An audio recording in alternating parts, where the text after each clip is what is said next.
سامعین سے گزارش کی جاتی ہے کہ ہمارے دونوں چینلز کے پلیٹ فارم سے جتنی بھی آڈیو بکس کی ریکارڈنگ کمپلیٹ ہو چکی ہے اسے خود بھی سنیں اور زیادہ سے زیادہ شیئر کرنے کی کوشش کریں، اور ہمارے سوشل میڈیا پلیٹ فارم کے لنکس ڈسکرپشن میں دیے گئے ہیں۔ ہمیں سبسکرائب اور فالو ضرور کریں تاکہ آپ کو ضروری اپڈیٹس ملتے رہیں، اور ہماری ٹیم کی فنانشیل سپورٹ کے لیے پیٹریون کی لنک ضرور چیک کریں۔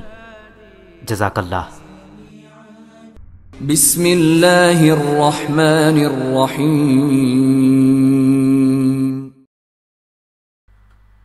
ابلیکا، صدیوں کے سکوت میں لپٹی ایک حسین داستان۔ مصنف اسلم راہی MA۔ ایپیسوڈ 56۔ رات آدھی سے زیادہ جا چکی تھی۔ مشرق میں سحر کے طلوع ہونے کے آثار نمودار ہونا شروع ہو چکے تھے۔ شہر کے باہر یوناف اپنے خیمے کے اندر گہری نیند سویا ہوا تھا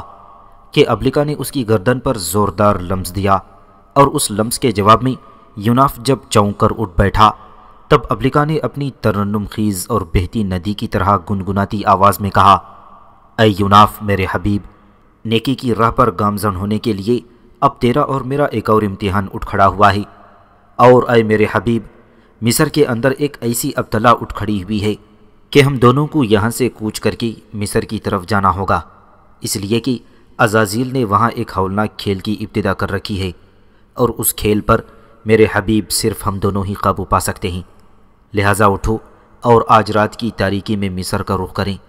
اپنے دریائے نیل کے کنارے شوتار کے محل کو آباد کریں، اور وہ طوفان جو مصر کے اندر اٹھا ہے اسے دبا کر پھر بنی اسرائیل کے اندر آ شامل ہوں۔ یوناف نے اپنی آنکھیں ملتے ہوئے کہا، اے ابلیکا، اب اس عزازیل اور اس کے حواریوں نے مصر کے اندر کیا فتنہ کھڑا کیا تھا؟ ابلیکا کی مٹھاس بھری آواز بلند ہوئی، اے یوناف، عزازیل نے سقارا کے میدانوں میں زوسر کے اہرام کے اندر امہوتپ نے جو طلسم ڈالا تھا اس طلسم کا خاتمہ کر دیا ہے، اور ان اہراموں کے اندر جو سب سے کریہا اور ہیبت ناک ممی تھی امہوتپ کا طلسم اس ممی میں ڈال دیا ہے، اور اس پر اس نے اپنی کچھ شیطانی قوتیں مقرر کر دی ہیں، اور بالکل یوں جس طرح شیطانی قوتیں یافان کے ڈھانچے کو لیے پھرتی ہیں، اور عزازیل کی یہ شیطانی قوتیں ہولناک طریقے سے اس ممی کو حرکت میں لاتی ہیں۔ پہلا کام انہوں نے یہ کیا ہے کہ سقارا کے میدانوں میں را دیوتا کی جو خانگاہ تھی اس خانگاہ کے پجاریوں کے حلقوم اس ممی نے کاٹ دیے اور اس کا خون پی گئی۔ دوسری واردات اس ممی نے یہ کی تھی کہ صبح سویرے مشرق سے سورج طلوع ہو رہا تھا تو اس ممی نے دریائے نیل کے اندر مچھلیاں پکڑنے والے ملاحوں کو نشانہ بنایا، انہیں کاٹا اور ان کا خون پیا، ان کی کشتیوں کو توڑا پھوڑا، ان کے جالوں کے ٹکڑے ٹکڑے کر کے رکھ دیے۔ ابلیکا ذرا رک کر دوبارہ کہہ رہی تھی، اے یوناف، جب مرنے والے ملاحوں کے ساتھ جو دریائے نیل کے کنارے کھڑے تھے انہوں نے یہ منظر دیکھا، اور انہوں نے ممی کا سقارا کے میدانوں میں بلکہ زوسر کے اہرام تک تعاقب کیا، اور پھر انہوں نے سارا ماجرا مصر کی ملکہ دلوکا کو کہہ سنایا اور اس سے مدد طلب کی۔ پس اے یوناف، ان کی فریاد پر مصر کی ملکہ دلوکا حرکت میں آئی۔ اس نے محافظ دستے اپنے مشیروں اور ممفس شہر کے نامور ساحروں کے ساتھ زوسر کے اہرام کا رخ کیا تھا، اور جب وہ اہرام میں داخل ہوئی تو ممی ان کے سامنے مختلف کیفیات بدلتی ہوئی ان پر حملہ آور ہوئی، لہٰذا ملکہ اپنے ساتھیوں کے ساتھ وہاں سے بھاگ کھڑی ہوئی۔ پھر ایک بوڑھے ساحر نے ملکہ کو بتایا کہ ایک جوان جس کا نام یوناف ہے اور کبھی کبھی شوتار محل میں آ کر رہتا ہے وہی اس ممی پر قابو پا سکتا ہے، لہٰذا اے میرے حبیب، اب نہ صرف مصر کی ملکہ دلوکا بلکہ اس کے ساحر اور بلکہ مشیر بھی اس انتظار میں ہیں کہ کب تم مصر کی سرزمین میں داخل ہو اور انہیں ممی کی خونخواری سے نجات دلاؤ۔ یوناف ایک جست لگانے کے سے انداز میں اٹھ کھڑا ہوا اور ابلیکا کو مخاطب کرتے ہوئے وہ بولا، اے ابلیکا میری عزیزہ، میں مصر کی ملکہ دلوکا اور ان لوگوں کو مایوس نہ کروں گا جو عزازیل کی شیطانیت سے نجات حاصل کرنا چاہتے ہیں۔ اے ابلیکا، آؤ بدی کے سد باب اور نیکی کے فروغ کے لیے مصر کا رخ کرتے ہیں کہ نیکی ہی میرے خداوند کی خوشنودی ہے۔ آؤ ملکہ دلوکا اور اس کے عوام کو خونخوار ممی سے نجات دیں۔ ہماری اس کارگزاری سے ہمارا اللہ ضرور خوش ہوگا اور مہربان ہوگا۔ اور اس کے ساتھ ہی یوناف اپنی سری قوتوں کو عمل میں لاتا ہوا شہر سے مصر کی طرف کوچ کر گیا تھا۔ جس وقت یوناف ای شہر سے مصر کی طرف کوچ کر رہا تھا، اس سے تھوڑی ہی دیر پہلے رات کی ہولناکیوں میں عزازیل اور اس کے ساتھیوں کے علاوہ عارب بیوسا اور نبیتا زوسر کے احرام میں داخل ہوئے، اور اسی خونخوار ممی کے سامنے کھڑے ہوتے ہوئے عزازیل نے اپنے سارے ساتھیوں کو مخاطب کرتے ہوئے کہا، اے عزیزان من، ہم اس ممی کو دوبارہ حرکت میں لا کر مصر کے اندر تباہی اور بربادی کی ابتدا کر چکے ہیں، اور ابھی تک ابلکا کو ان حالات کی خبر یوناف سے کر دینی چاہیے تھی۔ حیرت ہے کہ ایسے حالات رونما ہونے کے باوجود یوناف نے ابھی تک ادھر کا رخ نہیں کیا۔ اے میرے عزیزوں، میں چند دن اور انتظار کروں گا کہ اگر وہ پھر بھی اس طرف نہ آیا تو میں ان روحوں کو جن پر میں نے عبور حاصل کیا ہے یا اپنے آتشی کارکنوں کو روانہ کروں گا تاکہ وہ تلاش کریں اور مجھے آ کر خبر دیں کہ روئے زمین پر یوناف نے کہاں قیام کیا ہوا ہے، تاکہ اگر وہ ادھر نہیں آتا تو میں خود اس کے پاس پہنچ کر اسے اپنے انتقام اور اپنے عذاب کا نشانہ بناؤں گا۔ اور اے میرے عزیزوں، آؤ آج کی رات پھر اس ممی کو حرکت میں لائیں اور اس کے ذریعے تباہی اور خونخواری کی تیسرے ہولناک واردات کی ابتدا کریں، اور وہ یوں کہ منفی شہر کے جنوب میں مصر کی ملکہ دلوکا اناج رکھنے کے لیے کچھ گودام بنوا رہی ہے، اور ان گوداموں کی تعمیر کرنے میں نہ صرف مزدوری کرنے والے پیشہ ور لوگ حصہ لے رہے ہیں بلکہ وہ کسان بھی ان گوداموں کی تعمیر میں لگے ہوئے ہیں جو اپنے کھیتوں میں بیج ڈال کر فارغ ہو چکے ہیں۔ لہٰذا اے میرے دوستوں، آؤ آج کی رات اس ممی کو تعمیر ہونے والے گوداموں پر وارد کریں، اس لیے کہ ان گوداموں کی تعمیر میں جس قدر کارکن کام کرتے ہیں وہ کام ختم کر کے رات کو بھی وہیں سوتے رہتے ہیں۔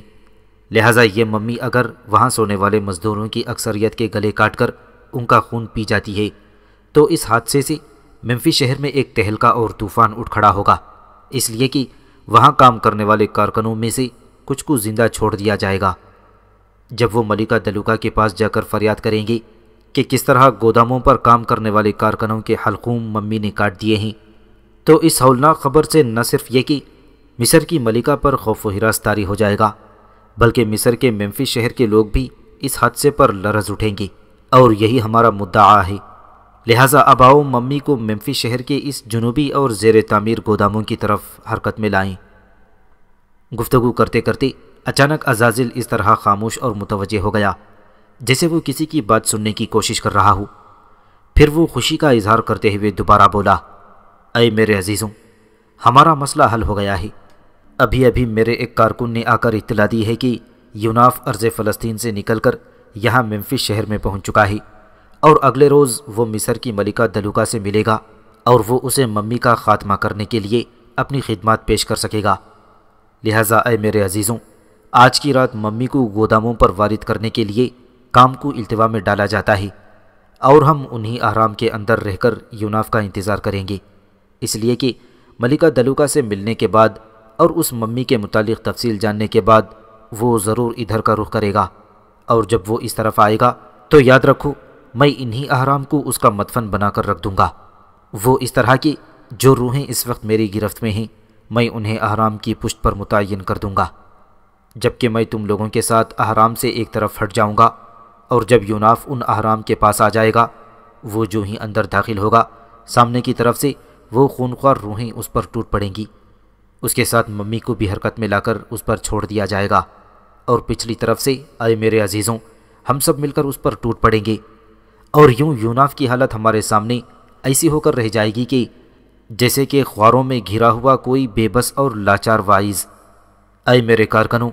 کیونکہ یوناف کسی بھی وقت ادھر کا رخ کر سکتا ہے، لہٰذا آؤ ہم اپنی اپنی کمین گاہ میں بیٹھ جاتے ہیں۔ سو اسی وقت عزازیل نے دونوں روحوں کو ان احرام کی پشت پر متعین کر دیا، اور وہ اپنے ساتھیوں کے ساتھ ان احرام کے مغربی حصے کی طرف چلا گیا تھا۔ دوسرے روز شام سے کچھ پہلے جس وقت ملکہ دلوکا اپنا تاج شاہی پہنے تخت پر بیٹھی ہی تھی، اور اس کے سامنے نہ صرف اس کے مشیر بلکہ منفی شہر کے قابل ترین ساحر بھی بیٹھے ہوئے تھے، اور خونخوار ممی کی روک تھام سے متعلق گفتگو ہو رہی تھی، تو ملکہ کا ایک محافظ اندر آیا اور زمین کی طرف تعظیماً جھکتے ہوئے ملکہ کو مخاطب کرتے ہوئے کہا، اے مقدس ملکہ، ایک ایسا جوان آیا ہے جو اپنا نام یوناف بتاتا ہے، اور وہ حملہ آور ہونے والی خونخوار ممی کے سلسلے میں آپ سے ملاقات کرنا چاہتا ہے۔ اپنے پہرے داروں سے یہ الفاظ سن کر ملکہ دلوکا کے چہرے پر اطمینان اور خوشیوں کی لہریں بکھر گئی تھیں، اور ایک طرح سے وہ تخت شاہی پر اچھلتی ہوئی بولی، اے میرے محافظوں،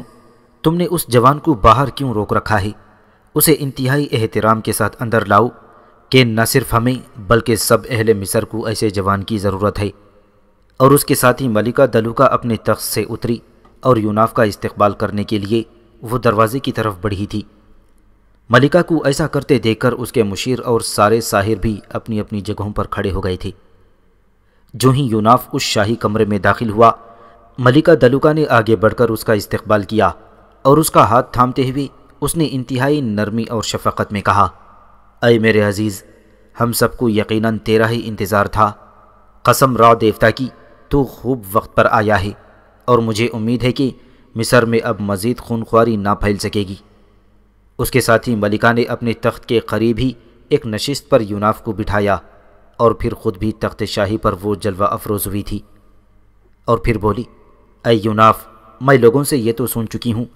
کہ تم انگنت فوق البشریت کے مالک ہو، اور میں پہلے تمہیں یہ بتاتی ہوں کہ ان دنوں ممفس شہر اور اس کے نواحی علاقے کس تباہی اور بربادی کا سامنا کر رہے ہیں، اور میں سمجھتی ہوں کہ تم ہی وہ واحد شخص ہو جو اس خون ریزی کی روک تھام کر سکتے ہو۔ یوناف نے ملکہ دلوکا کو جواب دیتے ہوئے کہا، اے ملکہ، اگر آپ مجھے سقارہ کے میدانوں میں زوسر کے احرام سے نکل کر تباہی اور بربادی پھیلانے والی ممی سے متعلق ہی بتانا چاہتی ہیں تو میں آپ سے گزارش کروں گا کہ اس کی تفصیل میں پہلے ہی جانتا ہوں۔ اس پر دلوکا نے چونک کر پوچھا، کیا تمہیں کسی نے اس ممی کے متعلق اطلاع دی ہے جو تم نے ادھر کا رخ کیا ہے؟ یوناف نے مسکراتے ہوئے کہا، اے ملکہ، میرے ساتھ ایک ایسی لطیف قوت ہے جو مجھے اطراف و اکناف کے حالات و واقعات سے آگاہ کرتی رہتی ہے، اور اے ملکہ، میں نے اسے اپنی زندگی کا مقصد بنا رکھا ہے کہ جہاں کہیں بھی عزازیل اور اس کے گماشتے بدی کے پھیلاؤ کا کام کرتے ہیں، وہاں میں نیکی کے فروغ کے لیے پہنچ جاتا ہوں۔ اے ملکہ، یہ جو ممی مصر کے اندر خون ریزی کا باعث بن رہی ہے، تو یہ کام بھی ابلیس اور اس کے گماشتے کر رہے ہیں، اور مجھے امید ہے کہ میں بہت جلد مصر کو اس ہولناک ممی سے نجات دلا دوں گا۔ اے ملکہ، اگر آپ کو کوئی اعتراض ہو تو میں ابھی اور اسی وقت سقارہ کے میدانوں کا رخ کروں گا، اور آپ کو یقین دلاتا ہوں کہ وہاں زوسر کے احرام میں داخل ہو کر میں اس خونخواری پھیلانے والی ممی کا خاتمہ کر کے رکھ دوں گا۔ اس پر دلوکا فوراً بول اٹھی، اے یوناف، اگر تم آج ہی اس ممی کے خاتمے کا فیصلہ کر چکے ہو تو مجھے اس پر کوئی اعتراض کیوں ہوگا، بلکہ تمہارا یہ فیصلہ تو میرے اطمینان اور میری خوشی کا باعث ہوگا۔ ہاں، اگر آج ہی تم زوسر کے احرام میں داخل ہونے کا فیصلہ کر چکے ہو تو مجھے یہ بتاؤ کہ تم کس قدر محافظ اپنے ساتھ لے جانا پسند کرو گے تاکہ میں ان کا انتظام کر دوں۔ یوناف اپنی جگہ پر سے اٹھ کھڑا ہوا اور ملکہ سے کہا، اے ملکہ، میں اکیلا ہی احرام کا رخ کروں گا، آپ کی طرف سے مجھے کسی محافظ کی ضرورت نہیں ہے، بس آپ اب مجھے اجازت دیں کہ میں زوسر کے احرام کا رخ کر کے اپنے کام کی تکمیل کر دوں۔ ملکہ دلوکا بھی اپنی جگہ سے اٹھ کھڑی ہوئی، یوناف کی پیٹھ پر شفقت سے ہاتھ پھیرتے ہوئے اسے اس نے جانے کی اجازت دی، اور اس کے ساتھ ہی یوناف ملکہ دلوکا کے اس شاہی کمرے سے باہر چلا گیا تھا۔ کمرے سے نکل کر یوناف نے اپنے لبوں پر مسکراہٹ بکھیرتے ہوئے ہلکی ہلکی مسکراہٹ میں پکارا، ابلیکا، ابلیکا، تم کہاں ہو؟ اور چند ہی ثانیوں بعد ابلیکا نے یوناف کی گردن پر اپنا ریشمی اور حریری لمس دیا تو یوناف نے اسے مخاطب کر کے پوچھا، اے میری حبیبہ، میں نے مصر کی ملکہ دلوکا سے وعدہ کیا ہے کہ آج ہی زوسر کے احرام میں داخل ہو کر اس خونخوار ممی کا خاتمہ کروں گا۔ اب تم کہو تمہارا اس معاملے میں کیا مشورہ ہے؟ اس پر ابلیکا نے اپنی مسکراتی اور خوشیوں کے رنگ بکھیرتی آواز میں کہا، اے میرے حبیب، میں تمہارے اس فیصلے سے مکمل طور پر اتفاق کرتی ہوں۔ چلو زوسر کے احرام کا رخ کرو، میں تمہارے ساتھ ہوں، اور مجھے امید ہے کہ ہم دونوں مل کر آج ہی اس ممی کا خاتمہ کر دیں گے۔ ابلیکا کے اس جواب پر یوناف کے لبوں پر اور زیادہ گہری مسکراہٹ بکھر گئی، اور اس کے ساتھ ہی وہ بڑی تیزی سے زوسر کے احرام کا رخ کرنے لگا، جبکہ دور مغرب کی فضاؤں میں سورج اب غروب ہونے کو جھک رہا تھا۔ زوسر کے احرام کی طرف جانے کے لیے یوناف ممفس شہر سے نکل کر جب سقارہ کے میدانوں میں داخل ہوا تو دور مغرب میں انجانی اور گمنام سرزمینوں کے اندر سورج غروب ہو گیا تھا، اس کے ساتھ ہی تاریکیاں اور اندھیرے، نگاہوں کے فاسد تمدن اور وقت کی بدترین سیلاب اور مدتوں کی رکی ہوئی عداوت اور شرنگیزیوں کی طرح ہر سو پھیلنے لگے تھے۔ فضائیں سمندر کے نیلے گونگے لبوں اور تیرگی کے صحراؤں کی طرح خاموش ہو گئی تھی۔ یوناف جس وقت ساقارا کے میدانوں میں را دیوتا کی خانگاہ کے پاس سے گزر رہا تھا تو ابلیکا نے اس کی گردن پر لمس دیتے ہوئے سنجیدہ اور گہری سی آواز میں کہا، اے یوناف، اپنے بائیں ہاتھ جو تم عمارت دیکھتے ہو یہی را دیوتا کی خانگاہ ہے، اور عزازیل نے اس خونخوار ممی کے ساتھ اپنی پہلی واردات اسی خانگاہ کے اندر کی تھی، اور وہ ممی اس کی خانگاہ کے پجاریوں کے حلقوم کاٹنے کے علاوہ ان کا خون بھی پی گئی تھی۔ ابلیکا جب خاموش ہوئی تو یوناف نے کچھ سوچا، پھر وہ بولا، اے ابلیکا، زوسر کے احرام کی طرف جاتے ہوئے میں خانگاہ کا ضرور جائزہ لوں گا تاکہ میں دیکھوں کہ اس خانگاہ کے اندر عزازیل نے اس ممی سے کیسی تباہی اور بربادی پھیلائی تھی۔ اور اس کے ساتھ ہی یوناف اپنا بایاں ہاتھ بڑھایا اور را دیوتا کی اس خانگاہ میں داخل ہو گیا جو اس وقت بالکل ویران اور اجاڑ دکھائی دے رہی تھی۔ یوناف جب اس عمارت کے اندر گیا تو اس نے دیکھا وہاں کوئی روشنی اور ہلچل نہیں تھی، چاروں طرف تاریکیاں رقص کنان تھیں۔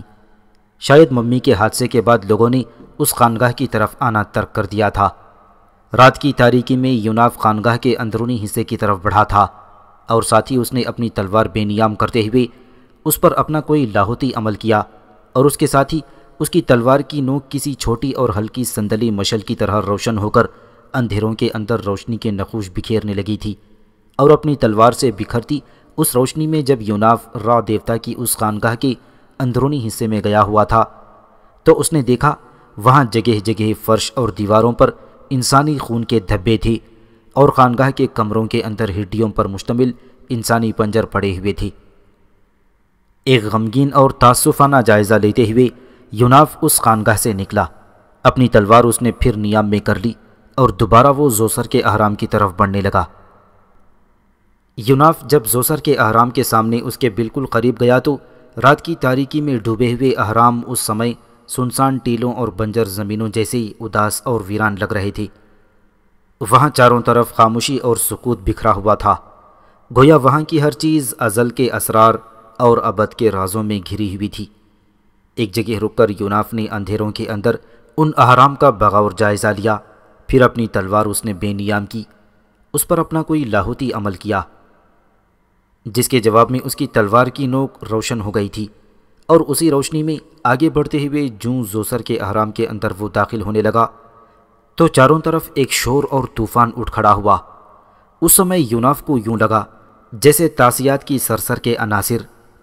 آندھیوں کے شناسہ اور طوفان کے مجرم رات کے اس سمندر میں جہنمی شراروں کی طرح اس کے خلاف حرکت میں آ گئے ہوں۔ اس موقع پر ابلیکا نے یوناف کی گردن پر ایک تیز لمس دیا، اور ساتھ ہی اس کی خوف و ہراس میں ڈوبی ہوئی تیز اور کپکپاتی ہوئی آواز یوناف کے کانوں میں پڑی، یوناف، یوناف میرے حبیب، فوراً سنبھل کر اپنے گرد حصار بنا لو، اس لیے کہ زوسر کے ان احرام کے اندر ہمارے دشمن پہلے ہی گھات لگائے بیٹھے تھے، اور عزازیل اور اس کے ساتھی آری بیوسا اور نبیتا کے علاوہ 2 انتہائی خونخوار روحیں بھی ہم پر حملہ آور ہو رہی ہیں۔ ابلیکا کی اس گفتگو کے جواب میں یوناف فوراً اپنی تلوار کو حرکت میں لایا، اور اسے زمین پر پھیرتے ہوئے اس نے فوراً اپنے گرد ایک حصار کھینچ لیا تھا۔ اسی لمحے یوناف کو یوں محسوس ہوا جیسے اس حصار کے باہر شور اور طوفان اٹھ کھڑا ہوا ہو، اور کبھی کبھی جلتی بجھتی چنگاریوں کی صورت میں اس حصار کے باہر کچھ روشنیاں بھی دکھائی دینے لگی تھیں۔ ابلیکا نے پھر یوناف کو مخاطب کرتے ہوئے کہا، اے میرے حبیب، عزازیل تمہارے خلاف برزخ کی 2 انتہائی ہولناک روحوں کو لے کر آیا ہے۔ اے میرے حبیب، میں یہاں انتہائی دکھ اور افسوس کے ساتھ کہوں گی کہ کاش دشمن کی اس گھات سے میں تمہیں پہلے مطلع کر سکتی، کاش ان علاقوں کا میں پہلے ایک چکر لگا چکی ہوتی۔ ذرا رک کر ابلیکا پھر کہہ رہی تھی، اے یوناف، اپنی 2 خونخوار روحوں کو استعمال کرتے ہوئے اور خود اپنی قوت کو بھی ان روحوں کے ساتھ مربوط کرتے ہوئے عزازیل مجھ پر قابو پانے کی کوشش کرے گا، اور اے میرے حبیب، یہ تینوں مل کر مجھے اپنی گرفت میں کرنے پر کامیاب بھی ہو سکتے ہیں، جبکہ عزازیل اپنے ساتھیوں کے علاوہ عارف، بیوسا اور نبیتا ان تینوں کو تم پر چھوڑ دے گا۔ یوناف نے اپنی تلوار لہراتے ہوئے بھرپور عزم کا اظہار کیا، اور ابلیکا سے کہا، اے میری عزیز، تو حوصلہ رکھ، تو ان حالات میں میری گردن سے علیحدہ نہ ہونا۔ میرا رب جو رحیم اور رحمان ہے وہ قہار اور جبار بھی ہے، اور مجھے امید ہے کہ ان ہولناک لمحوں کے اندر میرا رب بدی کی ان قوتوں کے سامنے مجھے بے بس اور بے یار و مددگار نہ چھوڑے گا۔ اے ابلیکا، میرے رب نے چاہا تو زوسر کے ان احرام کے قریب میں اور تم ہی بدی کی ان قوتوں کے سامنے کامیاب اور کامران ہوں۔ پس تو میری گردن سے علیحدہ نہ ہونا چاہیے، حالات کیسے ابتر اور دگرگوں کیوں نہ ہو جائیں، تم ایک تماشائی کی حیثیت سے یہ دیکھتی رہو کہ میں ان بدی کے گماشتوں کے چنگل سے کیسے تمہیں اور اپنے آپ کو بچا کر نکلتا ہوں۔ یوناف جب خاموش ہوا تو ابلیکا نے کہا، اے میرے حبیب، اپنے ارد گرد جو حصار کھینچا ہے، اس حصار کے بعد جو جلتی بجھتی چنگاریوں کی صورت میں روشنیاں دکھائی دے رہی ہیں، یہی وہ خونخوار بدروحے ہیں جنہیں عزازیل نے اپنی گرفت میں کیا ہے، اور اب ان روحوں کو تم پر وارد کر دیا ہے۔ اے میرے حبیب، میں خوش ہوں کہ تم نے ایسا حصار کھینچا ہے کہ یہ روحیں اس کے اندر داخل نہیں ہو رہیں۔ ابلیکا کی اس گفتگو کے جواب دینے کے بجائے یوناف فوراً حرکت میں آیا، اور جو حصار اس نے پہلے سے کھینچا تھا اس حصار کے باہر اس نے 3 اور حصار اپنی تلوار سے کھینچ دیے تھے۔ اس طرح حصار کے باہر جو بدروہیں چنگاریوں کی صورت میں منڈلا رہی تھیں وہ اور پیچھے ہٹ گئی تھیں۔ ساتھ ہی یوناف نے ابلیکا کو مخاطب کرتے ہوئے کہا، اے میری عزیزہ، پہلے والے حصار کے ارد گرد میں نے 3 اور حصار کھینچ دیے ہیں، اور تم دیکھتی ہو چنگاریوں کی صورت میں نمودار ہونے والی بدروہیں تینوں نئے حصاروں سے بھی باہر جا نکلی ہیں۔ اور اے میری حبیبہ، یہ نئے حصار میں نے اس احتیاط کے ساتھ کھینچے ہیں کہ اگر عزازیل اپنے ساتھیوں کے ساتھ نمودار ہوا اور میرا کوئی حصار توڑنے میں کامیاب ہو جائے تو وہ آگے بڑھ کر ہمیں نقصان نہ پہنچا سکے،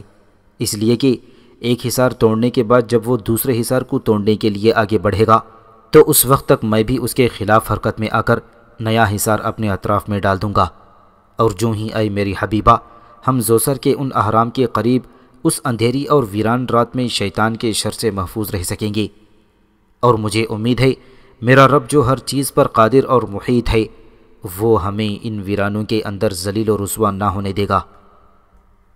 یوناف کی اس گفتگو کے جواب میں ابلیکا کچھ کہنا چاہتی تھی پر خاموش رہی،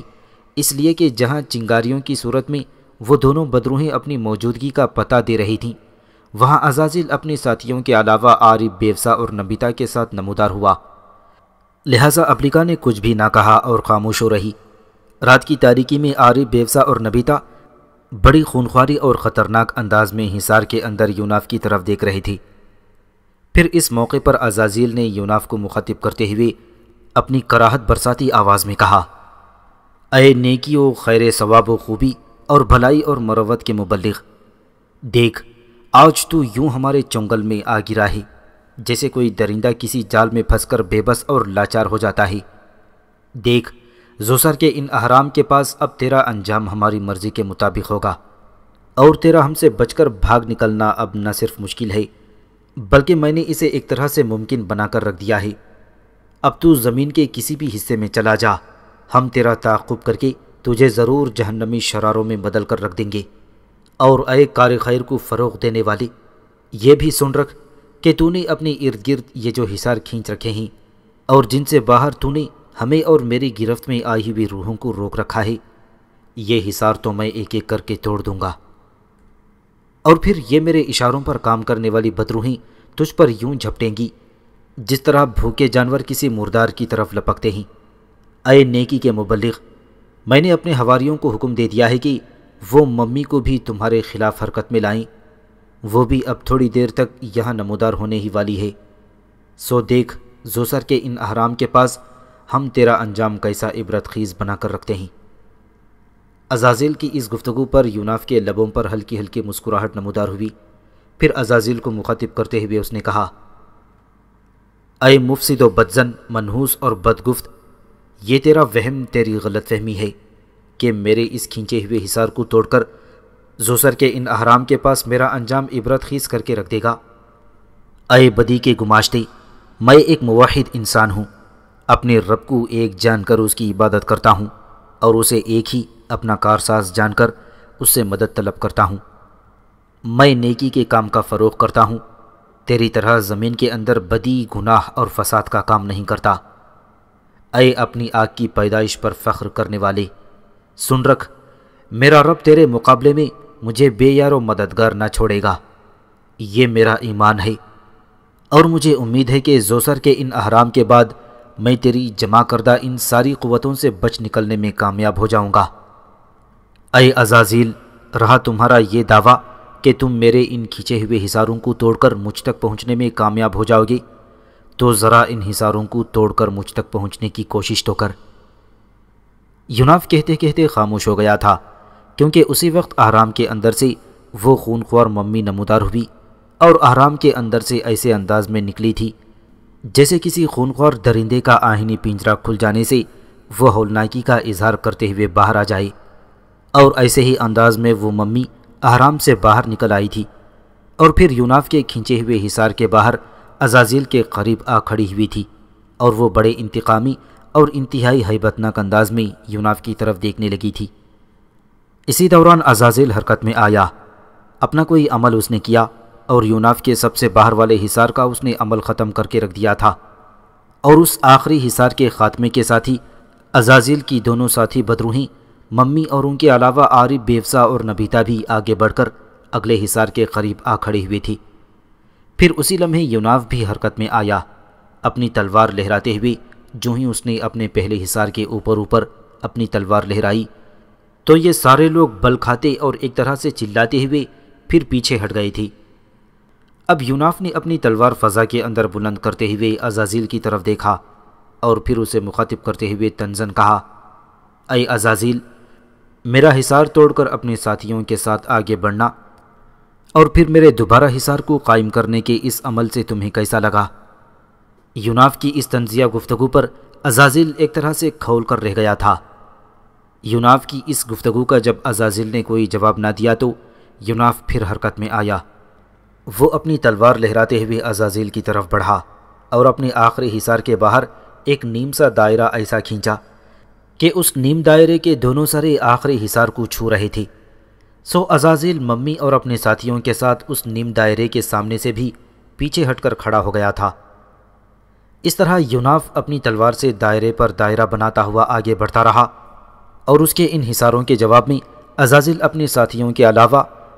ممی اور بدروحوں کے ساتھ بھی پیچھے ہٹتا چلا گیا، یہاں تک کہ دائرے پر دائرہ بناتا ہوا یوناف انہیں زوسر کے احرام کے ذرا فاصلے پر لے گیا تھا۔ اس موقع پر ابلیکا نے یوناف کو مخاطب کرتے ہوئے پوچھا، اے میرے حبیب، یہ دائرے پر دائرہ بناتے ہوئے تم کدھر کا رخ کر رہے ہو؟ اگر تمہارا مقصد آگے بڑھتے ہوئے ممفس شہر یا دریائے نیل کے کنارے شوتار کے محل میں داخل ہونا ہے تو میرے خیال میں یہ بہت بہتر اور احسن قدم ہے۔ اس طرح ممفس شہر یا شوتار محل میں ہم ان قوتوں سے بہتر طور پر نمٹ سکیں گے۔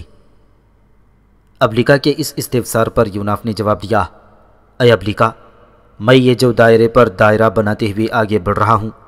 تو اس سے میرا مقصد ممفس شہر یا شوتار کے محل میں جانا نہیں، بلکہ اے ابلیکا، اس وقت دل ہی دل میں نے اپنے رب سے ایک عہد کیا ہے اور میں اسی عہد کے مطابق حرکت میں آؤں گا۔ بس تم ایک تماشائی کی حیثیت سے یہ دیکھتی رہو کہ میں کیسے ان کے چنگل سے بچ کر نکلتا ہوں۔ اے ابلیکا، اس موقع پر اگر ہم ممفس شہر یا شوتار محل کا رخ کریں گے تو یہ ہمارے لیے نقصان دہ ہوگا، اس لیے ابھی میرے ذہن میں کوئی ایسا طریقہ کار نہیں ہے جسے اپنا کر ممفس شہر یا شوتار کے محل کے اندر میں ان سے گلو خلاصی حاصل کر سکوں گا۔ اے ابلیکا، اپنے رب سے کیے ہوئے عہد کے مطابق میں ایک ایسی جگہ، ایک ایسے مقام کا رخ کروں گا جہاں نہ ہی یہ عزازیل اور نہ ہی اس کی دیگر بدی کی قوتیں داخل ہو سکتی ہیں، اور اس مقام پر قیام کر کے پھر تیار ہو کر میں ان سے نمٹنے کا کوئی ایسا طریقہ کار وضع کروں گا۔ اس پر ابلیکا نے فیصلہ کن انداز میں کہا، اے میرے حبیب، جو بھی طریقہ کار اپنائیں ہر صورت میں تمہارا ساتھ دوں گی۔ اس پر یوناف نے مسکراتے ہوئے کہا، اور اے ابلیکا،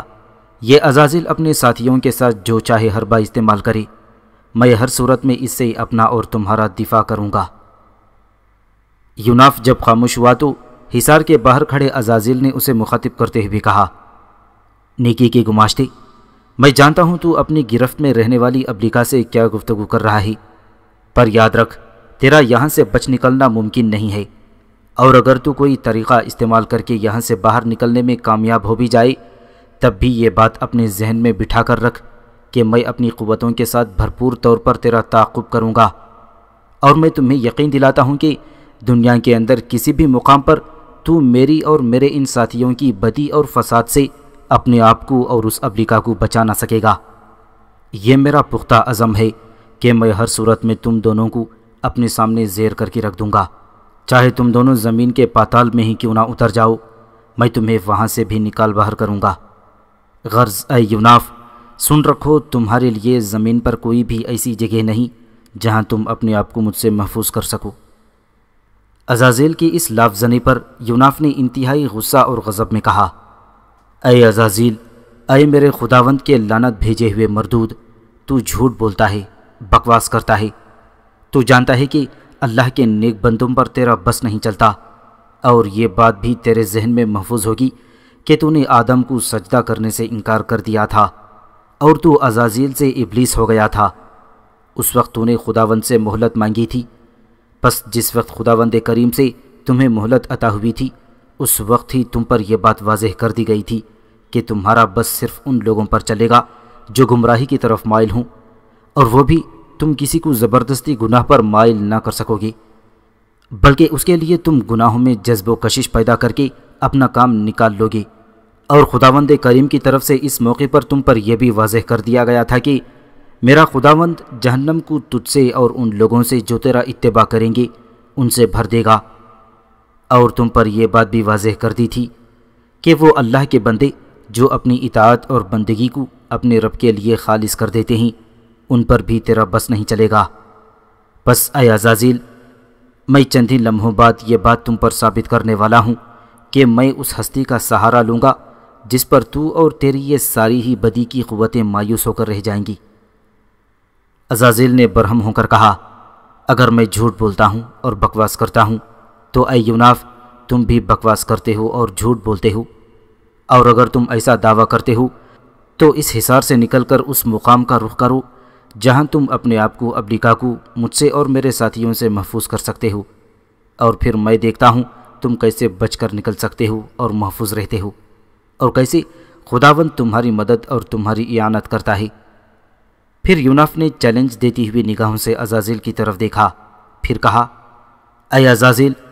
مجھے یہاں سے نکل کر اس مقام کی طرف جانا ہی ہوگا جہاں پر تیری پھیلائی ہوئی بدیوں اور فساد سے محفوظ رہ سکتا ہوں، تاکہ میں ثابت کر سکوں کہ تیرے سارے گناہ کھوکھلے اور تیرے سارے ہی دعوے جھوٹے ہیں۔ اس کے ساتھ ہی یوناف نے بڑی تیزی کے ساتھ فضاؤں کے اندر اپنی تلوار لہرانی شروع کر دی، اور نیم دائرے پر دائرہ بناتے ہوئے وہ تیزی کے ساتھ عزازیل اور اس کے ساتھیوں کو پیچھے ہٹاتا چلا گیا۔ پھر وہ اچانک ہی اپنی لاہوتی قوتوں کو استعمال کرتے ہوئے وہاں سے غائب ہو گیا تھا۔ یوناف کے یوں غائب ہونے پر عزازیل نے چلاتے ہوئے کہا، اے میرے حواریوں، تم اس ممی کو زوسر کے احرام کے اندر لے جاؤ اور اسے اپنی جگہ پر جا کر کھڑا کرو، اور پھر تم یہیں زوسر کے احرام کے اندر ہی میری واپسی کا انتظار کرو، جبکہ میں اپنے ساتھیوں کے علاوہ ان دو بدروحوں اور عارف بیوسا اور نبیتا کے ساتھ یوناف کا تعاقب کرتا ہوں، اور پھر دیکھتا ہوں کہ وہ اور ابلیکا کیسے مجھ سے بچ کر نکلتے ہیں اور کس مقام پر جا کر وہ میری قہرمانیت اور میرے عذاب سے محفوظ رہ سکتے ہیں۔ عزازیل کے اس حکم پر اس کے کارکن ممی کو زوسر کے احرام کے اندر لے گئی تھی، جبکہ خود عزازیل ان دو بدروحوں کے علاوہ اپنے ساتھیوں اور عارف بیوسا اور نبیتا کے ہمراہ یوناف کا تعاقب کرنے لگا تھا۔ یوناف کا تعاقب کرتے ہوئے عزازیل نے چلا چلا کر اس کے پیچھے سے اسے مخاطب کرتے ہوئے کہا، اے نیکی و خیر کی تبلیغ کرنے والے، قسم مجھے اپنی ذات کی، میں تجھے تقدیر کے بدترین عذاب میں مبتلا کر کے رہوں گا۔ میرے آگے آگے بھاگنے والے خیرتا سے وقت پر میں تیرے لیے ذلت و پستی ہی رقم کروں گا، اور تیری لوہے ذہن پر میں لہو کی جوالا اور خون کی ہولناک داستانیں تحریر کروں گا۔ مجھ سے بھاگ کر تو جس نادیدہ سفر پر روانہ ہوا ہے، اس سفر کی رحم ناآشنا تنہائیاں یقیناً تجھے آہوں کی ذلت اور آغوش اجل کے بھیانک پن سے روشناس کر کے رکھ دیں گی۔ یوناف نے عزازیل کی اس متکبرانہ گفتگو کا کوئی جواب نہ دیا، اور وہ بدستور آگے بڑھتا رہا، اور مصر کی سرزمین سے اس کا رخ دشت حجاز کی طرف تھا۔ عزازیل اور اس کے ساتھیوں کے آگے آگے لاہوتی انداز میں بھاگنے والے یوناف ارض حجاز میں داخل ہونے کے بعد مکہ شہر کا رخ کر رہا تھا، اور پھر عزازیل اور اس کے ساتھیوں کے دیکھتے ہی دیکھتے وہ حرم کعبہ میں داخل ہو گیا تھا، جبکہ عزازیل کعبے سے ذرا فاصلے پر رک گیا تھا اور اپنے ساتھیوں کو بھی وہاں اس نے رک جانے کا اشارہ کر دیا تھا۔ اس موقع پر عارب نے عزازیل کو مخاطب کرتے ہوئے کہا، اے آقا، ہمارے دیکھتے ہی دیکھتے یوناف وہ سامنے والے چھوٹے سے گھر میں داخل ہو گیا ہی، کیا ہمیں بھی وہاں داخل ہو کر اس پر قابو نہیں پا لینا چاہیے؟ عزازیل نے انتہائی دکھ اور اداسی میں کہا، اے عارب، جیسا تم سوچتے ہو ایسا ممکن نہیں ہے۔ وہ سامنے والا چھوٹا سا گھر کعبہ ہے اور یہ خداوند کا گھر ہے۔ میرے سمیت تم بھی اور جو بھی یوناف کے تعاقب میں اس گھر میں داخل ہوگا، یاد رکھو وہ فنا ہو کر رہ جائے گا، اس لیے کہ یہ گھر تو خداوند کا گھر ہے، نیکی خیر اور فلاح کا منبع اور سرچشمہ ہے۔ میں تمہیں تنبیہ کرتا ہوں کہ کوئی بھی آگے بڑھ کر اس گھر میں داخل نہ ہو، ورنہ تم لوگ جھلستی آگ جیسے عذاب میں مبتلا ہو کر ختم ہو جاؤ گے۔ عزازیل کی اس گفتگو پر عارب نے حیرت سے عزازیل کی طرف دیکھتے ہوئے کہا، اے آقا، تو کیا اس گھر میں یوناف اور ابلیکا کو اس کے حال پر چھوڑ کر ہم ناکام و نامراد واپس لوٹ جائیں؟ عزازیل نے اسے ڈھارس دیتے ہوئے کہا، نہیں عارب، ایسا نہیں ہے، ہم یہیں رک کر یوناف کا انتظار کریں گے کہ آخر وہ کب تک اس گھر کے اندر بھوکا اور پیاسا رہ سکتا ہے۔ 1 یا 2 دن بعد اسے وہاں سے نکلنا ہی ہوگا، اور جب یہ یہاں سے نکلے گا تو ہم پھر اس کے تعاقب میں لگ جائیں گے، اور پھر میں دیکھوں گا کہ اس گھر کے علاوہ وہ روئے زمین پر کس جگہ محفوظ و مامون رہ سکتا ہے۔ عزازیل ذرا رکا، پھر وہ انتہائی دکھ اور افسوس میں اپنے ساتھیوں سے کہہ رہا تھا، اے میرے گماشتوں، یہ یوناف واقعی مجھے جل دینے میں کامیاب رہا ہے۔ اس نے زوسر کے احرام کے پاس مجھے چیلنج دیا تھا کہ نہ وہ صرف میری گرفت سے بھاگ نکلے گا بلکہ میرے مقابلے پر کوئی محفوظ مقام بھی تلاش کر لے گا۔ بس اے میرے عزیزوں، اس پہلے مرحلے میں ہمارے مقابلے میں یوناف یقیناً فوز مند اور کامیاب رہا ہے، اس لیے کہ وہ نہ صرف ہماری گرفت سے بھاگ نکلا ہے بلکہ خداوند کے گھر میں پناہ لے کر اس نے ہمارے سارے ہی ارادوں کو ناکام بھی بنا دیا ہے۔ اس بار عارب کے بجائے بیوسا نے عزازیل کو مخاطب کرتے ہوئے کہا، اے آقا، کیا آپ بھی اس سامنے والے مکان میں نہیں داخل ہو سکتے جسے آپ نے خداوند کا گھر کہا ہے؟ عزازیل نے بڑی نرمی اور شفقت سے کہا، ہاں میری عزیزہ، میں بھی خداوند کے اس گھر میں داخل نہیں ہو سکتا۔ بیوسا نے پھر پوچھا، اور یہ جو 2 خبیث روحیں جو اس وقت آپ کی گرفت میں ہیں، کیا یہ بھی آگے بڑھ کر اس گھر میں داخل نہیں ہو سکتی؟ عزازیل نے پھر ویسے ہی لہجے میں کہا، اے میری عزیزہ، یہ دونوں خبیث روحیں بھی اس گھر میں کسی بھی صورت میں داخل نہیں ہو سکتی، لہٰذا ہم یوناف پر اس وقت تک کوئی عذاب طاری نہیں کر سکتے جب تک کہ یہ اس گھر سے باہر نہیں نکلتا۔ میں تم سے یہی کہوں گا کہ آؤ کعبہ سے ذرا ہٹ کر یہاں بیٹھ جاتے ہیں اور یوناف کے وہاں سے نکلنے کا انتظار کرتے ہیں۔ عزازیل کے کہنے پر اس کے سارے ساتھی وہاں رک کر یوناف کے کعبے سے نکلنے کا انتظار کرنے لگے تھے۔ حرم کعبہ میں داخل ہوتے ہی یوناف نے مڑ کر عزازیل اور اس کے ساتھیوں کی طرف نہ دیکھا، بلکہ وہ وہاں سجدے میں گر گیا تھا اور گڑ گڑاتے ہوئے دعا مانگ رہا تھا، اے میرے اللہ، اے میرے رب، اے میرے واحد و قہار، میں ابلیس اور اس کے گماشتوں سے تیری پناہ کا طلبگار ہوں۔ اے میرے معبود، عزازیل بدی کے سیلاب، موت کی تاریکی اور شدید ذلت جیسی نفرت کے ساتھ میرے در پہ ہے۔ اے میرے کارساز، تو دلوں کا مرہم اور حوصلہ ہے، تو مجھے ابلیس کے مرگ و حیات کے کھیل اور اس کی ذلت و پستی کی پکار سے محفوظ رکھ۔ اے میرے رحمان، ابلیس اپنے عصیان کے طوفان اور اپنی ساری عشرتوں اور نخوتوں کے ساتھ میرے تعاقب میں ہے۔ وہ انسانیت کی عریاں اجالوں کے زمزموں اور نیکی و خیر کے زوال کا خواہش مند ہے۔ اے رب کعبہ، تو جزا و سزا کا مالک ہے، تو قطرہ قطرہ میرے دل کی لوح پر گرنے والی آنسوؤں کے طفیل میری پکار و دعا کو قبول فرما۔ اے کعبہ کی عظمتوں کے امین، تو دکھی روحوں کو سکون عطا فرمانے والا ہی، میری محبتوں کی تمازت، اشکوں کے سوز اور دل کے گداز میں ڈوبی ہوئی التجا قبول فرما۔ دنیا کی ان لمبی راہوں پر عزازیل کی نحوست تکبر کے خلاف میری کاوشوں کو سوزمند بنا دے۔ ابلیس کے سامنے میری زندگی کی ویران خاموشیوں کو حسن و جذب عطا فرما۔ خداوند رحیم، میں تیرے ہی حضور سر بسجود ہوں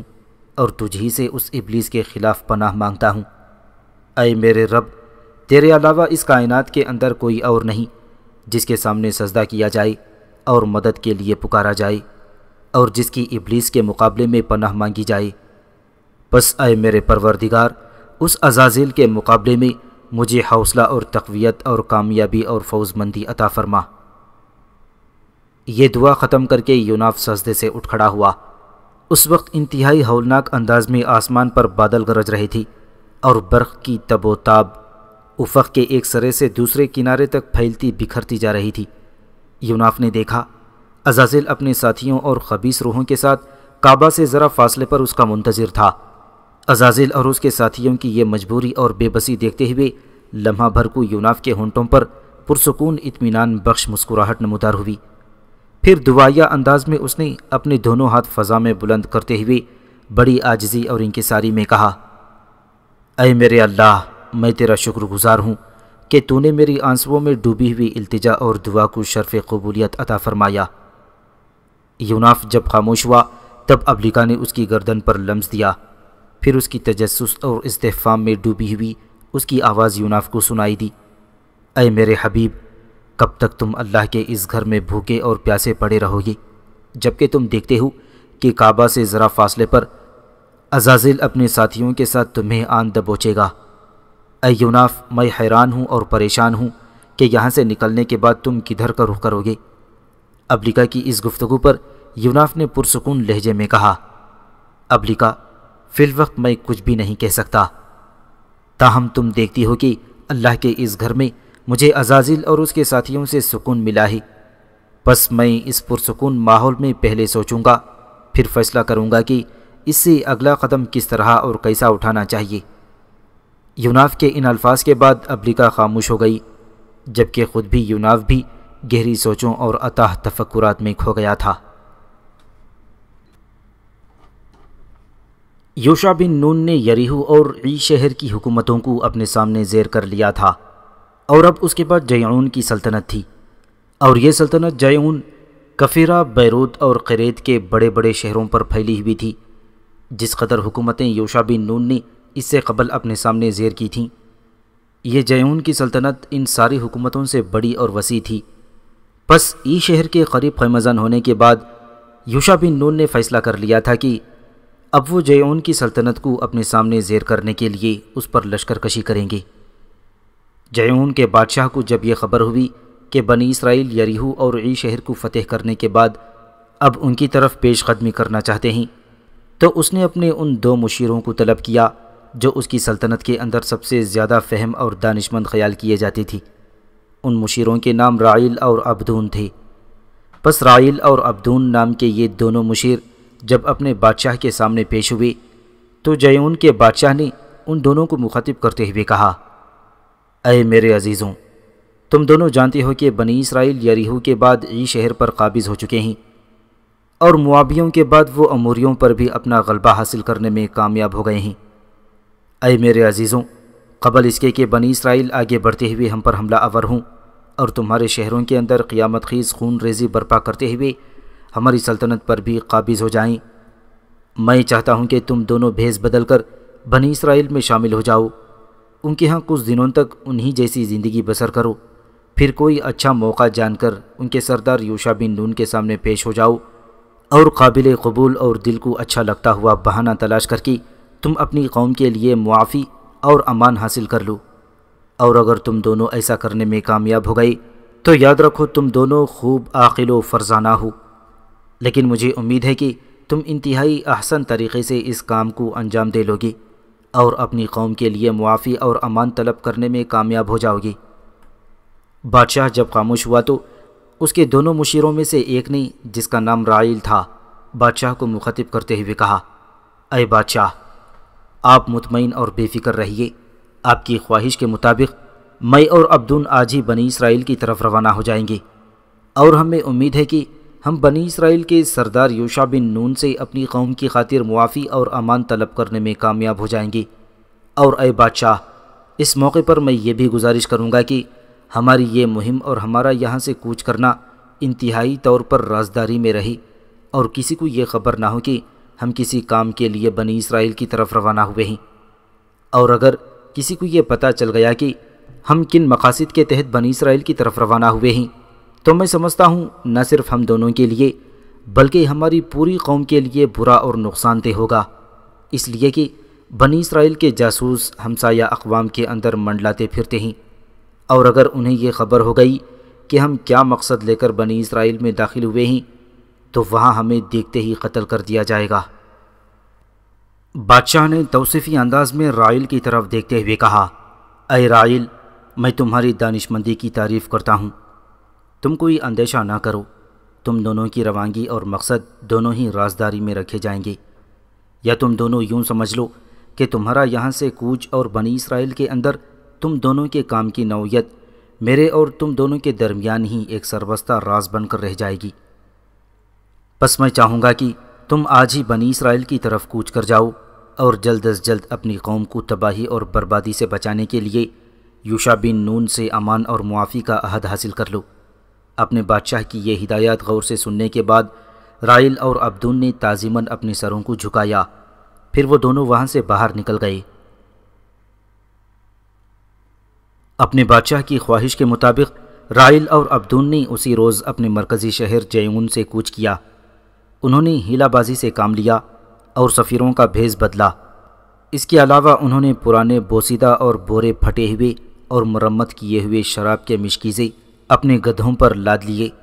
اپنے پاؤں میں دونوں نے خوب پھٹے ہوئے اور پیون لگے ہوئے جوتے اور اپنے تن پر ایسے ہی پرانے اور پیون زدہ کپڑے پہن لیے تھے۔ اس کے علاوہ انہوں نے اپنے ساتھ کچھ پھپھوندی لگی ہوئی روٹیاں بھی لے لی تھیں۔ رائل اور عبدون کی خوش قسمتی تھی کہ جب یہ دونوں جلجال کے میدانوں میں بنی اسرائیل کی خیمہ گاہ میں داخل ہوئے تھے تو کچھ اسرائیلی انہیں اجنبی اور غیر سمجھ کر دونوں کو پکڑ کر یوشع بن نون کے پاس لے گئے، اور اس وقت یوشع بن نون اپنے سرداروں کے ساتھ کسی امر پر مشورہ کر رہے تھے۔ یوشع بن نون نے پہلے غور سے ان دونوں کی حالت کا اور ان کے حلیوں کا جائزہ لیا، پھر انہوں نے پوچھا، اے اجنبیوں، تم کون ہو؟ کس سرزمین سے تم تعلق رکھتے ہو؟ تم دونوں نے اپنا یہ کیا حلیہ بنا رکھا ہے، اور تم کیا مقصد لے کر ہماری خیمہ گاہ میں داخل ہوئے ہو؟ ان سوالات پر رائل اور عبدون نے ایک دوسرے کی طرف غور سے دیکھا۔ آنکھوں ہی آنکھوں میں انہوں نے کوئی فیصلہ کیا۔ پھر عبدون بولا اور یوشع بن نون کو مخاطب کرتے ہوئے اس نے کہا، اے اسرائیل کے عظیم سردار، ہمارا تعلق ایک انتہائی دور دراز کی سلطنت سے ہے، اور اس کا ثبوت یہ ہے کہ آپ دیکھیں کہ ہمارے توشے کی روٹیاں جو ہم اپنے ساتھ لے کر چلے تھے انہیں پھپھوندی لگ گئی ہے، اور ہمارے یہ مشکیزے جو ہم نے اپنے وطن سے کوچ کرتے وقت بھر لیے تھے اور وہ نئے تھے، دیکھو کہ وہ ہمارے اس سفر کے دوران نہ صرف بوسیدہ ہو چکے ہیں بلکہ وہ جگہ جگہ سے پھٹ بھی چکے ہیں۔ اس کے علاوہ آپ یہ بھی دیکھ سکتے ہیں کہ ہمارے جوتے اور ہمارے کپڑے بھی اس دور دراز کی مسافت کی وجہ سے پیون زدہ ہو کر انتہائی پرانے دکھائی دینے لگے ہیں، اور اگر آپ لوگوں میں سے کسی کو ہماری اس گفتگو پر شک ہو تو آپ اٹھ کر ہمارا اور ہمارے اس سارے سامان کا جائزہ لے سکتے ہیں جس سے متعلق ہم نے گفتگو کی ہے۔ عبدون کے خاموش ہونے پر یوشع بن نون نے اسے حوصلہ دلانے کے انداز میں کہا، اے اجنبی، تم اپنی گفتگو جاری رکھو، تمہارا حلیہ اور تمہارے سامان کی کیفیت یہ بتا رہی ہے کہ ایسا ہی ہے جیسا تم بیان کر رہے ہو، بس تم اپنا بیان جاری رکھو اور ہماری خیمہ گاہ میں داخل ہونے کا مقصد بیان کرو۔ عبدون پھر بولتے ہوئے کہہ رہا تھا، اے بنی اسرائیل کے عظیم سردار، میرا نام عبدون ہے اور میرے اس ساتھی کا نام رائل ہے، ہم دونوں ہی آپ کے خادم ہیں، اور ہم دونوں موسیٰ کے خداوند کے کچھ امور پر متاثر ہو کر اس طرف آئے ہیں کہ کس طرح موسیٰ و ہارون کے خداوند نے بنی اسرائیل کو مصریوں کی عیاریت اور مظالم سے نجات دی، کس طرح بنی اسرائیل کو سمندر پار کرایا گیا، کیسے دشت سینا کے اندر من و سلوہ کی صورت میں خوراک مہیا کی گئی، اور کس طرح لبن کے بادشاہ اوج اور اس کے علاوہ یریحو اور ای شہر کی سلطنتوں کو بنی اسرائیل کے آگے زیر کر کے رکھ دیا۔ اے بنی اسرائیل کے عظیم سالار، ہم نہیں بلکہ ہماری ساری قوم خداوند کے ان امور اور معجزاتی کاموں پر متاثر ہے۔ یوشع بن نون نے پوچھا، اے عبدون، تم نے اپنے سارے احوال تو تفصیل کے ساتھ بیان کر دیے ہیں، لیکن ابھی تک تم نے یہ راز نہیں کھولا کہ تمہارا تعلق کس قوم سے ہے اور ہمارے پاس آنے کا تمہارا کیا مقصد ہے۔ اس پر عبدون نے کہا، اے بنی اسرائیل کے سالار اور سرداروں، تم سب ہمارے ساتھ عہد کرو تو ہم ہر بات آپ لوگوں کے سامنے سچ اور حقیقت کے ساتھ بیان کر کے رکھ دیں گے۔ اس پر یوشع بن نون کے علاوہ بنی اسرائیل کے بہت سے سرداروں نے بھی پوچھا، وہ کیا عہد ہے جو تم شرط کے طور پر ہمارے ساتھ باندھنا چاہتے ہو؟ عبدون نے کہا، وہ عہد یہ ہے کہ پہلے آپ ہم دونوں کے علاوہ ہماری ساری قوم اور ہمارے بادشاہ کو بھی معافی اور امان عطا کریں، اور اس کے بعد ہم حق اور سچائی کے ساتھ یہ راز کھول دیں گے کہ ہمارا تعلق کس سرزمینوں سے ہے۔ اس پر یوشع بن نون نے پہلے اپنے سارے سرداروں سے مشورہ کیا۔ اس کے بعد یوشع بن نون نے اور بنی اسرائیل کے سارے سرداروں نے نہ صرف ان دونوں کو بلکہ ان کی قوم اور ان کے بادشاہ کو بھی معافی اور امان دینے کا عہد کر لیا تھا۔ جب یہ سب کچھ ہو چکا تو عبدون نے یوشع بن نون کو مخاطب کرتے ہوئے کہا، اے بنی اسرائیل کے عظیم سردار اور اے سرداروں، ہمارا تعلق تمہاری پڑوسی سلطنت جیون سے ہے، اور ہمارے بڑے بڑے شہر جیون، کفیرہ، بیروت اور خریت ہیں، اور یہ کہ ہم اپنی قوم کے سفیر ہیں، اور ہمارے بادشاہ نے ہمیں آپ کی طرف اس غرض کے تحت روانہ کیا تھا کہ ہم دونوں کوئی ہیلہ اور کوئی بہانہ استعمال کر کے اپنی قوم، اپنے بادشاہ اور اپنے آپ کے لیے بنی اسرائیل کی امان کا عہد حاصل کریں، اور آپ سب دیکھتے ہیں کہ ہم دونوں اپنا یہ مقصد حاصل کرنے میں کامیاب رہے ہیں۔ عبدون کے اس انکشاف پر بنی اسرائیل کے کچھ سرداروں نے اعتراض کیا کہ تم دونوں نے ہمارے ساتھ دھوکہ دہی اور فریب سے کام لیا ہے، اس لیے کہ تم نے کہا کہ تمہارا تعلق ایک دور دراز کی سلطنت سے ہے، جبکہ تم دونوں ہمارے ہمسائے جیون کی حکومت سے تعلق رکھتے ہو۔ لہٰذا تم دونوں خود ہی بتاؤ کہ اس فریب اور دھوکہ دہی کی تم دونوں کو کیا سزا ملنی چاہیے۔ اس بار عبدون کے بجائے رائل نے جواب دیتے ہوئے کہا، اے بنی اسرائیل کے سردار، ہمیں اطلاع ملی تھی کہ بنی اسرائیل حکومت پر حکومت اور شہر پر شہر طے کرتے آ رہے ہیں، اور جب ہمیں یہ اطلاع پہنچی کہ بنی اسرائیل نے ہمارے ہمسایہ شہر ای کو بھی فتح کر لیا ہے، تب ہم فکر مند ہوئے اور ہماری خواہش تھی کہ بنی اسرائیل کسی بھی طرح ہمارے ساتھ صلح کا عہد کر لیں۔ سو صرف بنی اسرائیل کی دوستی اور رفاقت حاصل کرنے کے لیے ہم نے یہ طریقہ کار استعمال کیا ہے۔ رائل کے اس جواب پر بنی اسرائیل کے سرداروں میں سے کوئی بھی کچھ نہ بولا۔ ان کی حالت اور کیفیت سے یہ ظاہر ہو رہا تھا کہ وہ رائل کے جواب سے مطمئن ہیں، اور وہ انہیں ان کی قوم اور بادشاہ کو امان دینے پر رضامند ہیں۔ رائل اور عبدون کی گفتگو سننے کے بعد اپنے سرداروں کا رویہ بھی دیکھتے ہوئے شمعون نے فیصلہ کن انداز میں مخاطب کرتے ہوئے کہا، اے رائل اور عبدون، تم دونوں اپنی قوم کی طرف لوٹ جاؤ، جبکہ ہم تمہارے ساتھ صلح اور امن کا عہد کر چکے ہیں۔ تو جاؤ اپنے بادشاہ اور اپنی قوم کو خبر کر دو کہ بنی اسرائیل ان شہروں کی طرح جنہیں وہ فتح کر چکے ہیں، ان پر حملہ آور ہو کر ان کی خون ریزی کا باعث نہ بنیں گے، چونکہ جیون والوں نے از خود اپنے آپ کو ہمارے حوالے کر دیا ہے۔ لہٰذا آج کے بعد جیون والے نہ صرف ہمارے مطیع و فرما بردار بلکہ ہمارے دوست کہلائیں گے، اور ہر ضرورت کے وقت ہم ان کی مدد کرنا اپنا فرض سمجھیں گے، اور جس طرح بنی اسرائیل باہم امن اور صلح کے ساتھ زندگی بسر کرتے ہیں، اسی طرح جیون والے بھی جب چاہیں ہمارے اندر رہ کر پرامن زندگی بسر کر سکتے ہیں۔ اب تم دونوں یہاں سے اپنے شہر کی طرف کوچ کر سکتے ہو۔ اس کے ساتھ ہی رائل اور عبدون وہاں سے ہٹ گئے اور اسی وقت اپنے مرکزی شہر جیون کی طرف کوچ کر گئے۔